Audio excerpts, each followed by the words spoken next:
디모데전서 6장 11절로 12절 말씀입니다. 디모데전서 6장 11절로 12절 말씀을 함께 읽습니다. 오직 너 하나님의 사람아, 이것들을 피하고 의와 경건과 믿음과 사랑과 인내와 온유를 따르며 믿음의 선한 싸움을 싸우라. 영생을 취하라. 이를 위하여 내가 부르심을 받았고 많은 증인 앞에서 선한 증언을 하였도다. 아멘. 오늘도 그리스도 예수 안에서 승리하시기를 주의 이름으로 축복합니다. 한 가난하고 불행한 소년이 있었습니다. 일찍이 아버지를 잃었고 남은 가족은 정신질환을 앓고 있는 어머니와 포도주 통을 수리하는 장애인 삼촌뿐이었습니다. 소년은 극심한 영양실조로 폐결핵을 얻어 정상적인 생활이 불가능했습니다. 하지만 소년은 성실성과 열정을 가졌습니다. 초등학교 담임인 루이 제르맹은 이 소년의 천재적 문학성을 발견하고 끊임없이 격려해 주었습니다. 그는 가난과 질병을 문학을 향한 열정으로 극복을 했습니다. 삶의 아픈 상처를 작품으로 승화시켜 많은 명작을 남겼고 44세에 노벨 문학상을 받았습니다. 이 사람의 이름은 프랑스 최고의 작가인 알베르트 까뮈입니다. 알베르트 까뮈는 성실과 열정의 사람입니다. 우리도 성실과 열정을 배워야 합니다. 그러나 그는 하나님을 만나지는 못한 듯합니다. 그는 말하기를 나는 신을 믿지 않는다. 그렇다고 내가 무신론자는 아니다. 무신론자는 아니라면서 신을 믿지 않는다는 부조리가 그의 사상적 뿌리입니다. 그는 인간의 부조리함을 믿었습니다. 예수님을 닮는 성품으로서 의지력은 하나님의 목표를 하나님의 때에 이루기로 작정하는 것입니다. 극복할 수 없는 장애물을 만났을 때 예수님의 이름으로 기도하여 하나님의 초자연적인 개입을 간구하며 나아가는 것입니다. 우리는 하나님의 능력으로 방법이 옳은지 확인해야 합니다. 너무 쉽게 무너지지 말아야 하지요. 하나님의 부르심에 순종한 아브라함이었습니다. 하지만 기근이 일자 가나안을 떠나 애굽을 향하였고 죽을지도 모른다는 두려움에 아내를 누이라하여 바로에게 주어버렸습니다. 하나님의 강권하시는 개입으로 해결되었지만 바로에게서 어찌하여 이런 일을 하였느냐는 책망을 들어야 했습니다. 넘어져도 일어나야 하지만 넘어지지 않도록 의지력을 기르는 저와 여러분이 되기를 주의 이름으로 축복합니다. 하나님의 사람이 피하고 따르고 싸우고 취해야 할 것이 있습니다. 오직 너 하나님의 사람아, 이것들을 피하고 의와 경건과 믿음과 사랑과 인내와 온유를 따르며 믿음의 선한 싸움을 싸우라. 영생을 취하라. 사도 바울은 믿음의 아들인 디모데에게 너 하나님의 사람이라고 부릅니다. 하나님의 사람이란 모든 선한 일을 행하기에 온전한 성숙한 사람을 가리킵니다. 구약 성경에서는 모세, 사무엘, 다윗, 선지자 스마야, 엘리야, 엘리사, 레갑 사람 하난 등등에 대해서 하나님의 사람이라는 표현이 사용되었습니다. 바울이 디모데를 하나님의 사람이라고 부른 것은 그를 인정했다는 것이지요. 근데 여러분, 하나님의 사람아 이것들을 피하라 라고 말하고 있습니다.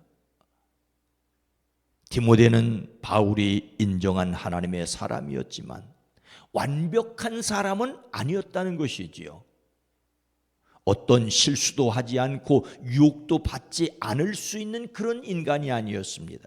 그래서 피해야 하고 떠나야 할 것이 있는, 조심해야 할 것이 있는 인간이었습니다. 오늘 우리 그리스도인들도 마찬가지입니다. 하나님의 영이 함께 하심으로 하나님의 자녀 되었습니다. 하늘에 계신 우리 아버지여라고 기도할 수 있는 사람들이지요. 하지만 또한 우리 죄를 용서하여 주시고 우리를 시험에 들지 않게 하시고 악에서 구하여 주십시오라고 기도해야 하는 사람들입니다. 그래서 우리는 자신이 피해야 할 것이 무엇인지를 알아야 하고 피해야 합니다. 오늘 본문 말씀 앞에 3절 이하에 거론된 내용은 다른 교리를 배우는 것을 피해야 합니다. 교만에 따른 시기와 분쟁과 비방을 피해야 합니다. 경건을 이득의 수단으로 생각하는 것을 피해야 합니다. 돈 사랑을 피해야 합니다. 이것을 악한 것이라고 규정합니다. 악한 것을 피할 수 있는 가장 좋은 방법은 그것을 바라보며 피하자가 아니라 바라보지 않고 반대로 선을 따르는 것입니다. 사도 바울은 오늘 본문 말씀에서 디모데에게 그가 따라야 할 것을 권면하지요. 오늘 우리가 그리스도인들이 의지력을 가지고 따라야 할 것들입니다. 첫째는 의입니다. 여기서 의는 법률적인 용어로 공의, 정의를 뜻하지요. 바른 관계를 유지해야 합니다. 둘째는 경건입니다. 하나님과 더불어 살고 있는 경외심을 가져야 합니다. 하나님을 두려워함이 생활에서 드러나야 합니다.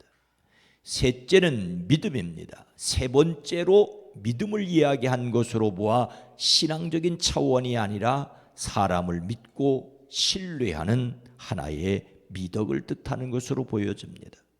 넷째는 사랑입니다. 하나님께서 하신 가장 놀라운 일이 사랑이니 신앙의 핵심 요소라고까지 할 수 있습니다.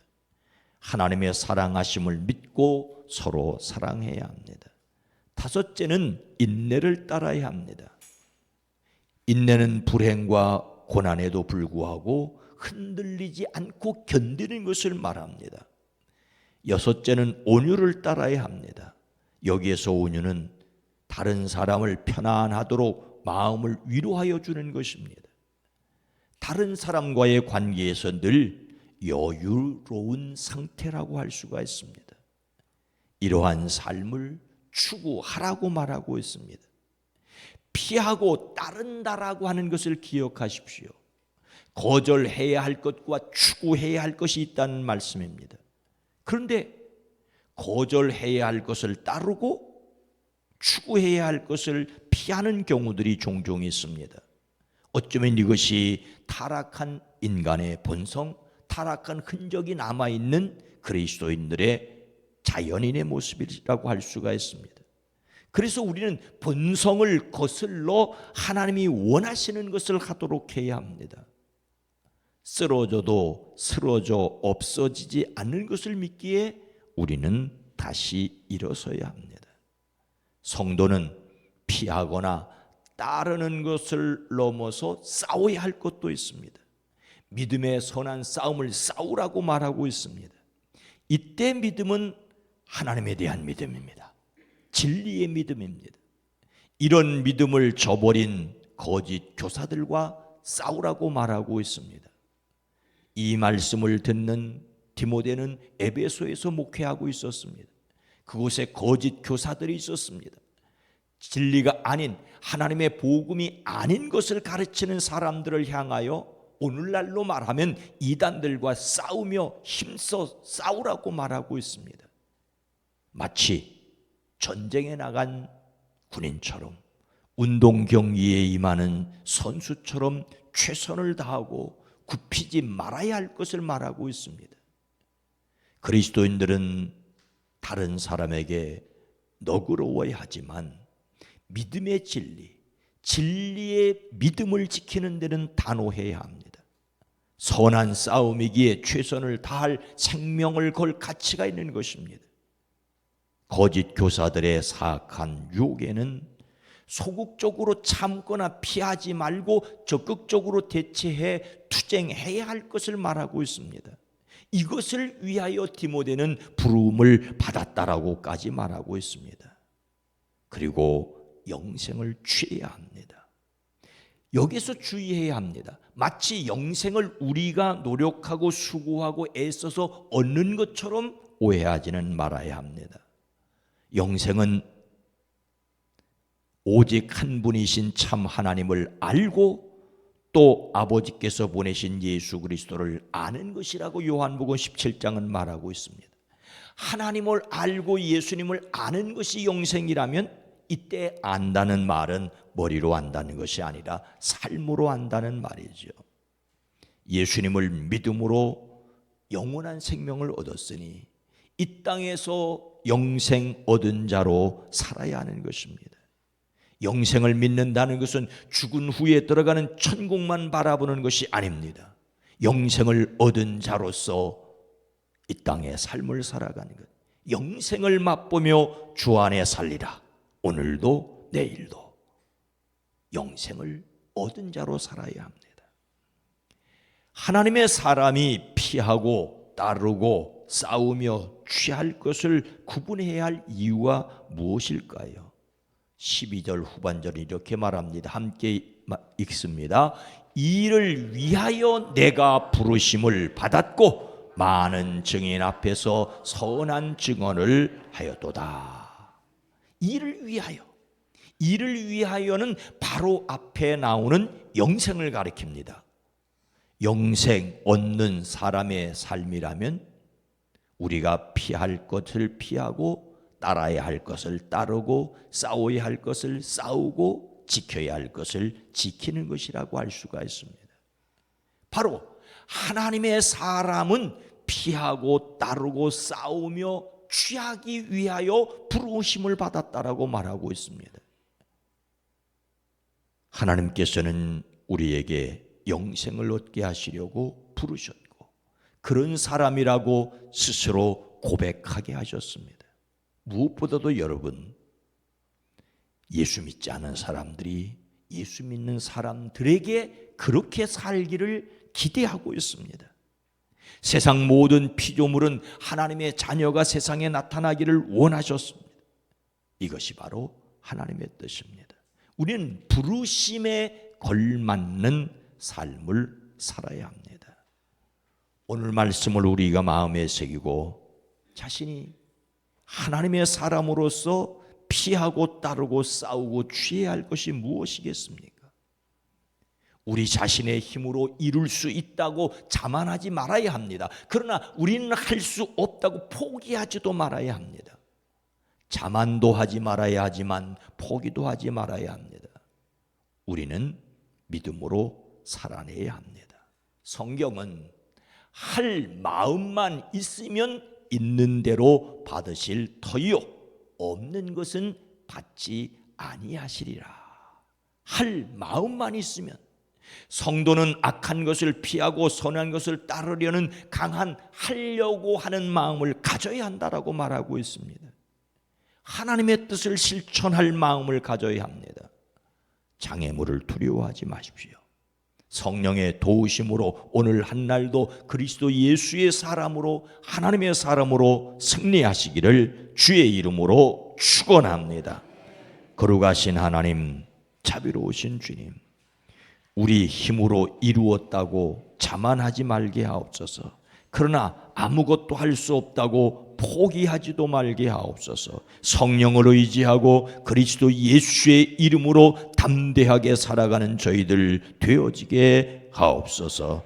오늘 한 날도 복되게 하옵소서. 사랑하는 성도들의 가정과 일터를 복되게 하시옵소서. 주의 손으로 도우사 악한 것을 막아주시고 행여 힘들고 어려울 때 낙심하거나 포기하지 않고 다시 일어설 수 있고 도전할 수 있게 하옵소서. 주여 오늘 한 날도 승리하게 하옵소서. 예수님의 이름으로 간절히 기도드리옵나이다. 아멘. 오늘 말씀을 생각하며 자신이 하나님의 사람임을 확신하고 우리 교회가 성령의 도우심으로 힘써 사는 성도들, 그리고 세상이 부조리함을 넘어 하나님을 믿는 믿음을 갖게 하옵소서 기도합니다.